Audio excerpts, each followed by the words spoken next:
2011 সালের অগস্টে চিত্রনির্মাতা তারেক মাসুদ এবং মিশুক মুনিরের মৃত্যুতে যখন সারা দেশ শোকে বিহ্বল, তখন ঢাকা বিশ্ববিদ্যালয়ের কম্পিউটার বিজ্ঞান ও প্রকৌশল বিভাগের শিক্ষক ডক্টর মোহাম্মদ আব্দুর রাজ্জাক ভাবলেন এমন একটা প্রযুক্তি উদ্ভাবনের কথা, যেটার সাহায্যে গাড়ি চালকের অসতর্কতার মুহূর্তে তাকে স্বয়ংক্রিয়ভাবে সতর্ক করে দিয়ে রোধ করবে অনাকাঙ্ক্ষিত দুর্ঘটনা।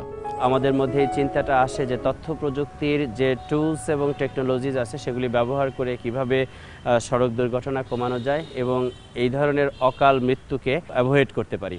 প্রজেক্টের টাইটেল ছিল driver distraction management using sensor data cloud.